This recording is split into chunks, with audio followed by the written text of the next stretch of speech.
All right, everybody, welcome to Patriots Postgame Live, the very first edition of Patriots Postgame Live for the season. I'm your host, Anastasios Kalimos. They call me the Greek Freak.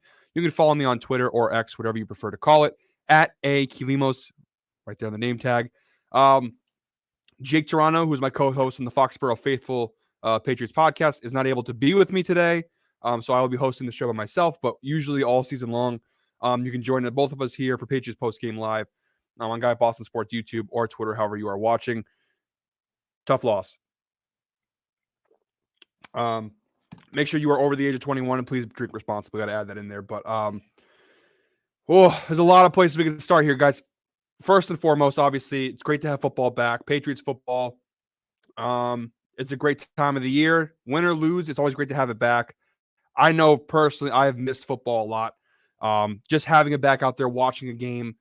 It felt good until obviously the end and the loss. And I don't really miss the feeling of, these post losses, after the loss like this. I don't miss that like depressing feeling. But it's great to have football back regardless. So cheers to return to football season. So where should we start? I mean, there's a lot of places. Obviously, you guys chime off in the comments. You guys have anything you want to add? Any questions? Bring up the show that you want. Yeah, like I said, there's a lot of places we could start. Here's where I'll start first and foremost. This was not a bad game by the Patriots. This is probably the best the New England Patriots have played, maybe since Brady. Honestly, the defense was there. We kind of knew that. It's not much of a surprise. We all knew the defense was going to be good. So I wasn't too surprised there. But the offense today, although we still had our shortcomings and there's still things that frustrate me and there's still things that need work, I do think overall the offense did play well. And this is probably one of the best offensive performances that we have had in a long time. Again, trying to figure out a place where to start.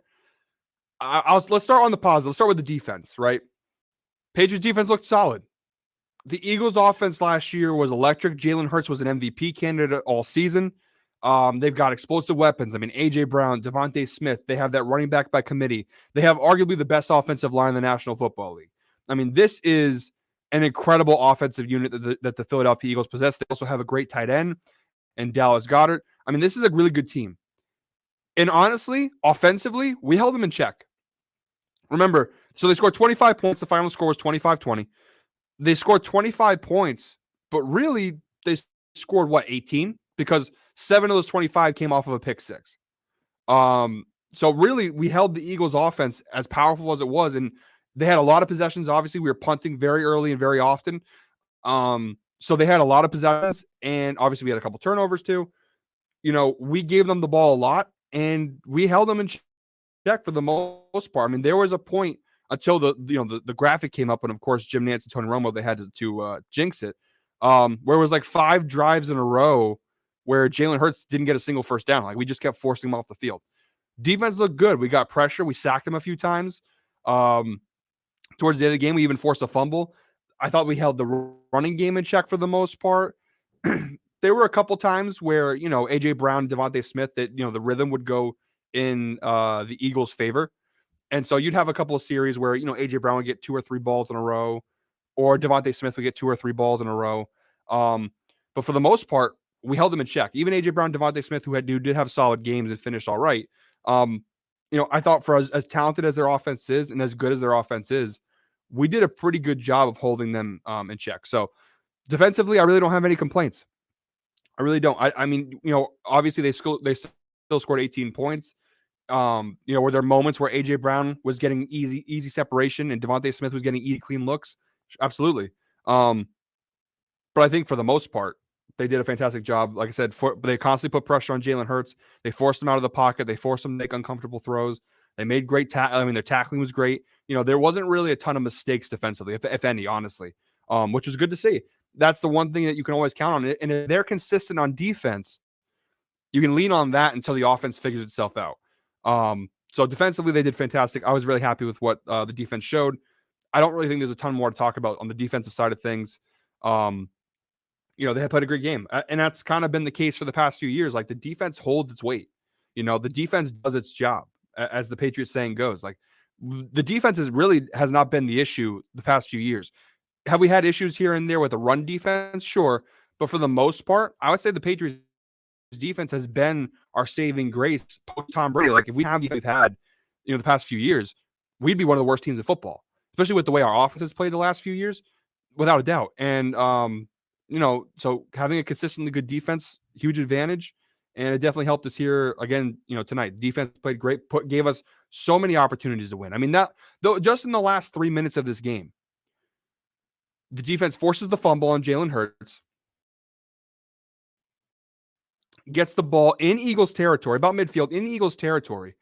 Offense wastes the opportunity. Eagles get the ball back. Crazy decision by Nick Sirianni to go for it on 4th and 2. I get what he was doing. Obviously, you pick up that first down, the game's over. You win. Patriots don't touch the football again. But the Eagles, I thought defensively were doing a pretty good job of stopping us all game long. So I'm not really sure what the methodology was behind that. Like New England offensively struggled all game really against you guys. And you go for it on 4th and 2. Just didn't make sense to me. I thought we got lucky there, but we made a great play. I mean, 4th and 2, they go for it. They could have got the first down, but Patriots defense stepped up, made a play. So again, 2 times in the last 3 minutes, Patriots defense took over, and where it looked impossible, where it looked like it was all but done, all hope was lost. The Patriots were finished, put a fork in them, they're done. The defense gave them another shot. They kept doing that time and time again tonight. There were so many moments where it just felt like it's over, it's done, it's finished. And the Patriots defense just kept giving them opportunities and opportunities and more opportunities. And when a defense does that and you can't capitalize, it's unfortunate. The positive thing about it is obviously is that the potential's there, right? If the defense plays like this all year round, if the offense can finally meet up with a defense where they start carrying their own weight, this is a good football team. Moving over to the offensive side. First game of the year, first game with Bill O'Brien as offensive coordinator. There was a lot that I liked and a lot that I did not like. What I liked was, especially in that second quarter, which was, that was the most fun I think I've had watching Patriots football since 2019. Really, in like 4 years. I don't think I've had that. Even the year, Mac's rookie year when we made the playoffs, like they weren't really a fun team. That second quarter was the most fun I've had watching Patriots football in a long time. They were pushing the ball downfield. They were not afraid to throw. Unlike last year where, it felt like they were genuinely afraid to call a pass play downfield. They did it consistently and it worked. They gained momentum, targeting Hunter Henry, pushing the ball, Kendrick Bourne, getting him involved. It worked. When Bill O'Brien was not afraid to push the ball downfield and let Mac throw and trust his receiving options and actually trust his arm and take chances, that's when New England's offense was humming. And that second quarter, that's why they dominated that second quarter. Not because of their running game, not because of their ability to throw screens and passes to the running back, because they test the ball downfield. They were not afraid to let Mac off the leash and throw. And I feel like I've been asking that for the past 3 years. Look, his rookie year, I understood, right? I completely understood his rookie season, not wanting to test it and wanting to play it safe because he was a rookie. The team wasn't that great around him. I understood why Josh McDaniels did what he did that year. And not letting Mac, go downfield a lot. I understood it. Last year, I didn't. Last year, when they did the same thing to him, I was like, what are we doing here? Like, you went out and got Devontae Parker. You drafted Tyquan Thornton. You have they still weren't a great receiving room last year, but you did make an attempt last offseason. The offseason prior, to the Matt Patricia year. You went out and got Devontae Parker and Tyquan Thornton, along with Kendrick Bourne and Jacoby Myers and Hunter Henry. And, you had pieces, you had good running backs in Harrison and Stevenson, and you didn't trust your quarterback. You didn't trust Mac Jones to throw the ball. Now, I don't know, what the reason for that was, but it's the truth. They just didn't trust him. And it hurt them last year because there were so many times where, if they had just trusted him a little bit more and allowed him to go downfield a little bit more and take some more risks, I do think that the Patriots would have fared better last year. I think the same is true this year. The more that they're going to give Mac the opportunity to take chances, the more they're going to let him off the leash. I think you're going to see some successes. Of course, listen, the more that he tests those throws, the higher risk for interceptions, the higher risk for failure. Absolutely. But that's the name of the game. You have to take risks. You can't be afraid, to throw downfield. I know this isn't the best receiving core. I know that, it's early, but this is year 3 now. I mean, you're a year away from paying Mac Jones a massive contract. I just think that if you're going to end up paying him, which as of right now, it looks like they're planning on it eventually, you got to be able to see what he has. I mean, you can't just, baby him for his whole career. You got to let him take chances. You got to let him throw. We got to see what he's made of. And he made a lot of great throws tonight. He made a lot of great throws. I liked what I saw from Mac for the most part tonight. He had some bad ones. He had some ducks. He had some low balls. That's fine. I'm still a little concerned with the play calling because I am still seeing a lot of the same stuff from last year, right? I'm still seeing a lot of the screenplays. I'm still seeing a lot of like the runs when it looks like you shouldn't run, when they're loading the box. The defense is loading the box up front, running when you shouldn't run. I just, it worries me a little bit because I thought it makes me think now that last year, although I still think Patricia and Judge do deserve the majority of the blame, I do feel as though the fact that some of that is still bleeding over into this year makes me think that it's not just a Patricia thing. It wasn't just a Joe Judge thing. It was a Bill Belichick thing. It wasn't just those two are buffoons, but that's also true. But it was also the fact that maybe because again, there were so many moments in this game, and even the announcers see it. I mean, we all see it. The fans see it. We literally see a couple of times where the Eagles weren't even scared. Like they weren't dropping back into coverage. They knew every single time you're going to run the football. And if you're not going to run the football, you're just going to throw a screenplay. And there were so many moments in this game where like and that's the worst part, like third down plays, they're just throwing screens to Stevenson and Ezekiel Elliott. And it's like, enough of the screenplays. Like a couple of them a game, sure, but it doesn't work. Now, it was better today. They definitely were better throwing screens today. They were one of the worst teams last year when it came to screenplays, which is crazy because they did it so often. They were a lot better today. They had a lot more success with the screen passes. But still, it was far too often. I do think they need to rail that. Like I said, we don't need to run screenplays and these short inside runs every single time. Let's throw the ball. Let's test Mac Jones' ability. Let's use the receivers. We have, you kept 6 wide receivers for a reason. I know Parker wasn't playing today. I know Tyquan Thornton obviously is out, but let's test it a little bit. I'm just tired of these short plays. Because like I said, the defense knows what's coming. And sure, were there a couple moments where Zeke or Ramondre off a screen pass, it worked a few times, sure, but not enough that you're calling it as often as you do. So that's the one thing I'm still a little concerned of. It's very, I call it defensive play calling, where, you're scared. You don't trust your quarterback. You don't trust your offense's ability to move the ball vertically.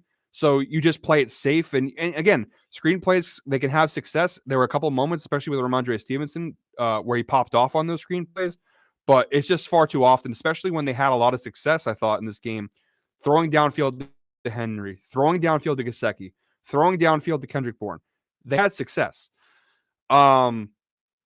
So I want to see more of that. And it's week 1. It's early. It's the first game in Bill O'Brien's offense. I'm willing to be patient. But my patience is not going to be like it was in years past. Like I'm not going to, last year and even the year before, I made so many excuses for this offense. It's week 1. Oh, that's week 2. It's not going to be that way this year. This year, if after 2 or 3 weeks it still looks this way, I'm going to be calling for heads, But overall, I was happy with what I saw for the most part. We gave the defending NFC champions a real run for their money. Which was good. Wilt Sumlin says, "What's up, bud?" He said, "This was a bad first. I was having flashbacks to last year, especially on the defense in the first. And there were some deep balls that showed Mac has the potential to get the ball down the field." Absolutely. The first quarter was a disaster. The first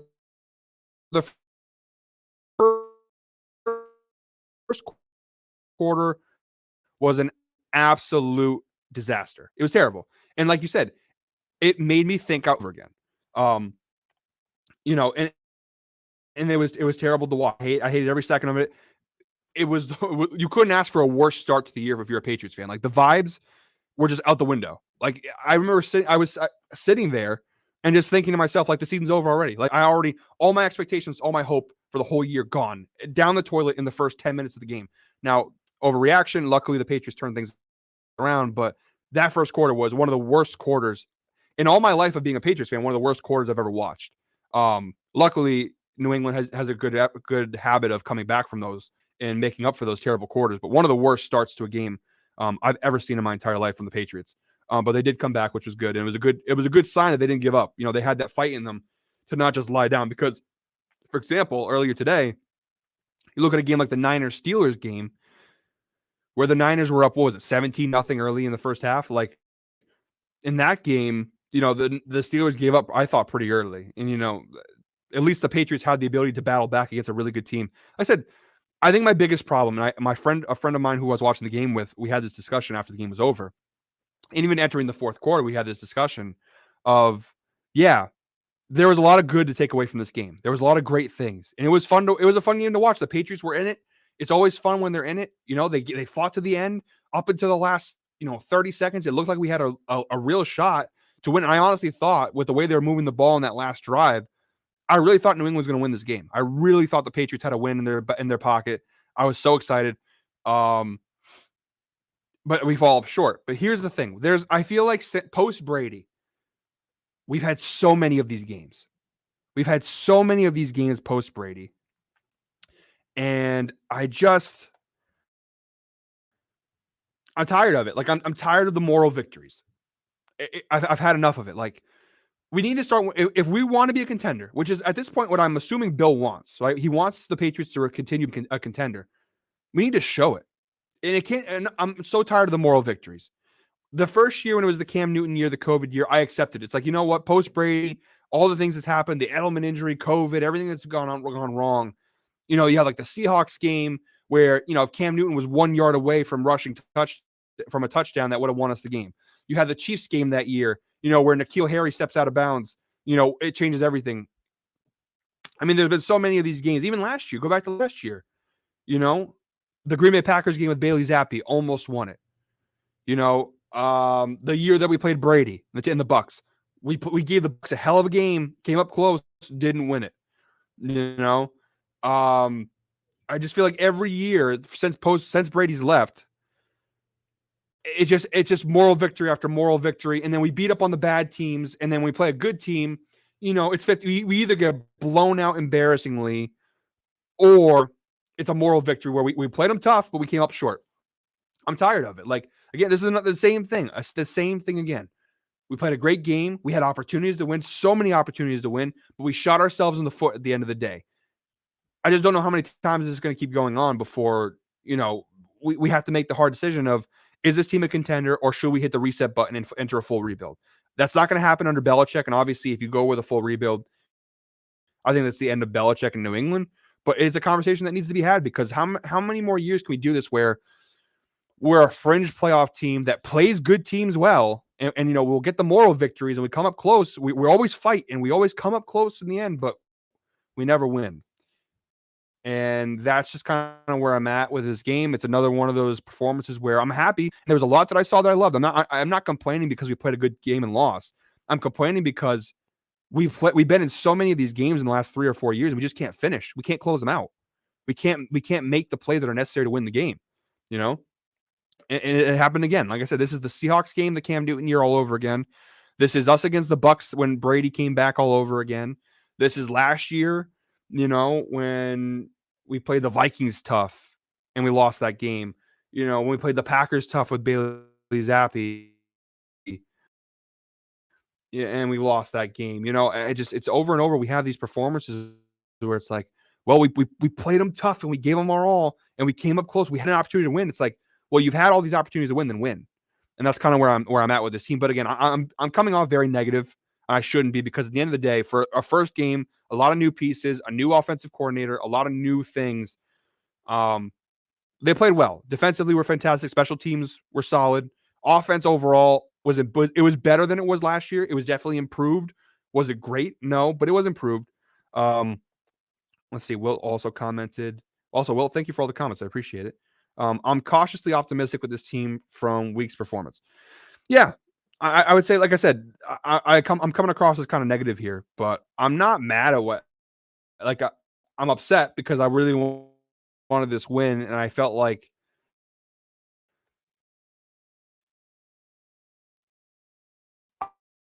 I I, I fight so hard to defend the Patriots, and I feel like all fighting to defend our team and convince everybody like, hey, we're still here. Like we're not a bad team.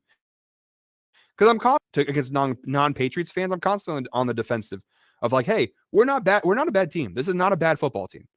We're not a bad football team. But nobody believes that because you watch our offense the last couple of years and it's like it's putrid. I didn't think that was the case today. I thought we played much better. There was a lot to be excited about. Obviously we didn't have our full team. Devontae Parker's not there. Tyquan Thornton, I'm not really holding a lot of hope for, but Juju Smith-Schuster's his first game. Mike Gesicki's first game. Ezekiel Elliott his first game. I mean, a lot of guys are making their first appearances. Give them time. Give them time to get acclimated. Give them time to make adjustments. I think that's the best way to put it. Cautiously optimistic. I think there was enough there today where we can leave this performance going, okay, you know what? It wasn't the result we wanted, but the seeds are there. The seeds are there for a playoff team. I absolutely see it. The question is this going to be a situation where, like in years past, we show promise and we show potential, and we just never capitalize on it? Because even last year's team had potential, and we showed it. I mean, even early in the season, I was like, okay, the defense is good.